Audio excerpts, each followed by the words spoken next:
তোমরা রেখো গো শরণ, একদিন হবে যে মরণ। তোমরা রেখো গো শরণ, একদিন হবে যে মরণ। শয়তান তোমাদের শত্রু বটে বলে নিরঞ্জন। তোমরা রেখো গো শরণ, একদিন হবে যে মরণ। প্রথম নবী জান্নাতে ছিলেন, প্রথম নবী জান্নাতে ছিলেন। সঙ্গিনী হাওয়াকে পেলেন, চক্রান্ত করিয়া শয়তান খাওয়ালো গন্ধ। তোমরা রেখো গো শরণ, একদিন হবে যে মরণ। তোমরা রেখো গো শরণ, একদিন হবে যে মরণ। প্রথম নবী জান্নাতে ছিলেন, সঙ্গিনী হাওয়াকে পেলেন, চক্রান্ত করিয়া শয়তান খাওয়ালো গন্ধ। তোমরা রেখো গো শরণ, একদিন হবে যে মরণ। তোমরা রেখো গো শরণ, একদিন হবে যে মরণ। ইব্রাহিম এক নবী ছিলেন, ইব্রাহিম এক নবী ছিলেন, কুরবানির বিধান পেলেন। ইব্রাহিম এক নবী ছিলেন, কুরবানির আদেশ পেলেন। চক্রান্ত করিয়া শয়তান আরাফাতে যাওয়ার সময় ধোঁকা দেয় শয়তান। তোমরা রেখো গো শরণ, একদিন হবে যে মরণ। তোমরা রেখো গো শরণ, একদিন হবে যে মরণ। আরাফাতে হাজির হলেন, আরাফাতে হাজির হলেন, আরাফাতে হাজির হলেন। শয়তানকে পাথর মারলেন, ইসমাইলের পরিবর্তে দুম্বা হইল কুরবান। তোমরা রেখো গো শরণ, একদিন হবে যে মরণ। তোমরা রেখো গো শরণ, একদিন হবে যে মরণ। আরাফাতে হাজির হলেন, আরাফাতে হাজির হলেন। শয়তানকে পাথর মারলেন, ইসমাইলের পরিবর্তে দুম্বা হইল কুরবান। তোমরা রেখো গো শরণ, একদিন হবে যে মরণ। তোমরা রেখো গো শরণ, একদিন হবে যে মরণ।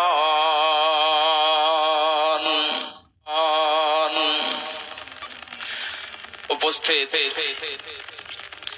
শ্রদ্ধেয় সম্মানীয় আজকের সভার সভাপতি মহাশয়,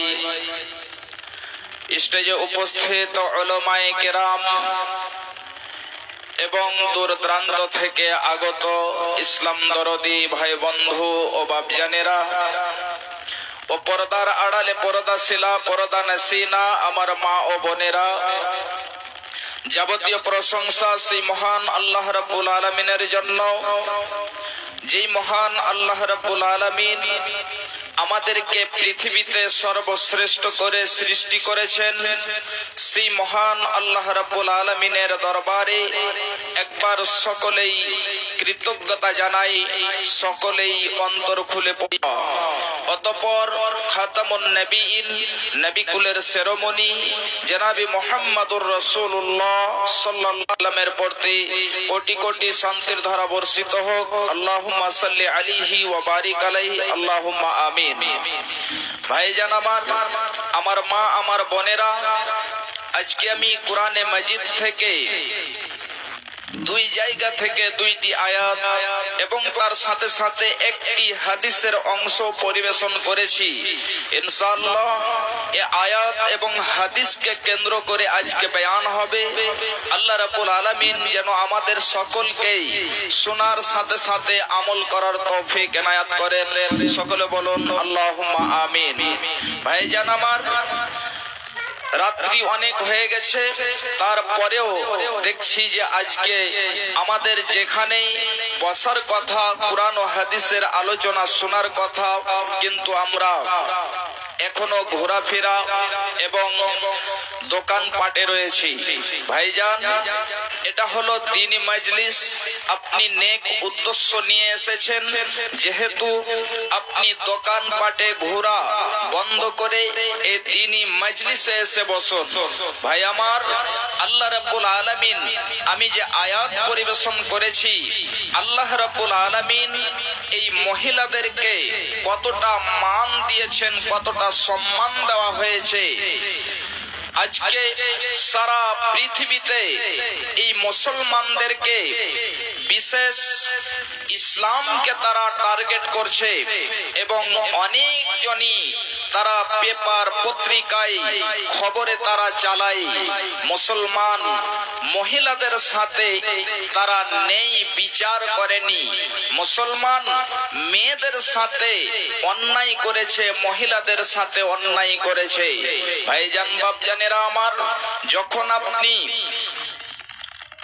বিশ্বনবী সাল্লাল্লাহু আলাইহি ওয়াসাল্লাম যে তাদেরকে মান সম্মান দিয়েছেন, মর্যাদা যা তাদেরকে দিয়েছেন, ইসলাম যতটা তাকে মর্যাদা দিয়েছেন, অন্য কোন জায়গায় মহিলাদেরকে এতটা মান, এতটা সম্মান দেওয়া হয়নি। না হলে আপনি যদি জামানায়ে জাহেলিয়াতের ইতিহাসগুলোকে তুলে দেখবেন, তাহলে বুঝতে পেরে নেবেন ইসলাম মহিলাদেরকে কতটা মর্যাদা দিয়েছে এবং জাহেলিয়াতের যুগে মহিলাদের সাথে কি ব্যবহার করা হতো। ভাইজান বাপজানেরা আমার, আমি ভূমিকাকে লম্বা না করে আমার বিষয়ের দিকে চলে আসি। জামানায়ে জাহেলিয়াতের একটি দৃশ্য, একটি ঝলক আপনাদেরকে আমি বলে দিচ্ছি। আল্লাহ রাব্বুল আলামিন সেই জামানায়ে জাহেলিয়াতের কথাগুলোকে বলেছেন যে তাদের কেমন হতো যখন মহিলারা তাদের মধ্যে থাকতো, কিংবা মহিলা মেয়ে যখন তাদের মধ্যে জন্মগ্রহণ করত, তখন তাদের কেমন আচরণ হতো, তারা তাদের সাথে কি ব্যবহার করত, তারা কেমন ভাবে তাদের সাথে চলতো। ভাইজান বাপজানেরা আমার, আমার মা, আমার বোনেরা, খুব ভালো করে শুনুন। আল্লাহ রাব্বুল আলামিন বলছেন, বিসমিল্লাহির রহমানির রহিম, وَإِذَا بُشِّرَ أَحَدُهُم بِالْأُنثَىٰ ظَلَّ وَجْهُهُ مُسْوَدًّا وَهُوَ كَظِيمٌ। মহান আল্লাহ রাব্বুল আলামিন সেই জামানায়ে জাহেলিয়াতের কথাগুলো বলছেন, যখন তাদের মধ্যে এটা খবর দেওয়া হতো, সুসংবাদ দেওয়া হতো যে তোমার যেন মেয়ে জন্মগ্রহণ করেছে, তোমার কন্যা সন্তান জন্মগ্রহণ করেছে, যখন তাদেরকে এটা সুসংবাদ দেওয়া হতো, যখন তাদেরকে এটা খবর দেওয়া হতো, তখন তাদের যেন চেহারাখানা কালো হয়ে যেত, কুৎসিত হয়ে যেত। শুধু তাই নয়, তারা যেন এমন মনে মনে ভাবতো, চিন্তা ভাবনা করত, আল্লাহ তুমি আমাকে মেয়ে দিয়েছো, কন্যা দিয়েছো, তুমি আমাকে মেয়ে দিয়েছো, আমার সমস্ত মান সম্মান শেষ হয়ে গেল। তারা এমন যেন মনে দুঃখ পেত, এমন তারা যেন দুঃখিত হতো এবং বলতো, আল্লাহ তুমি আমাকে মেয়ে কেন দিয়েছ? ভাইজান বাপজানেরা আমার, এই মেয়েদের কোনো সম্মান করা হতো না, মেয়েদের কোনো মর্যাদা দেওয়া হতো না, মহিলাদের কোনো মর্যাদা দেওয়া হতো না। আল্লাহ রাব্বুল আলামিন তাদের সম্পর্কে বলছেন, ইয়াতাওয়ারা মিনাল কওমি মিন সুই মা বুসিরা বিহি আয়ুমসিকুহু আলা হুন। তাদের মধ্যে যে খবর দেওয়া হতো, তাদের মধ্যে যে সুসংবাদ দেওয়া হতো, এই সুসংবাদ পাওয়ার কারণে তারা যেন তাদের গ্রাম ছেড়ে, তাদের এলাকা ছেড়ে চলে যেত। আল্লাহ রাব্বুল আলামিন বলছেন, ইয়াতাওয়ারা মিনাল কওমি মিন সুই মা বুসিরা বিহি। তাদেরকে যে দুঃসংবাদ দেওয়া হয়েছে, তোমার মেয়ে হয়েছে, তোমার কন্যা হয়েছে, এই জন্য তারা বাইরে চলে যেত, দূর দূরান্ত চলে যেত যে আল্লাহ আমাকে মেয়ে দিয়েছে, আমার যে মান সম্মান ছিল, এই মান সম্মান মর্যাদা সমস্ত কিছু যেন শেষ হয়ে গিয়েছে। আমার যেন চেহারা দেখার মতো আর জায়গা নেই, আমি কোথায় যে আমার চেহারাটাকে দেখাবো, এই জন্য সে সেখান থেকে পালিয়ে যেত। ভাইজান বাপজানেরা আমার, এবারে সে তার মেয়ের সন্তানের জন্মগ্রহণের খবর পেয়ে সে মনে মনে চিন্তা ভাবনা করতো, আল্লাহ তুমি আমাকে মেয়ে দিয়েছো, কন্যা দিয়েছো, এই মেয়েটাকে আমার অসম্মানী হওয়ার পরেও আমি তাকে জীবিত রেখে দেব।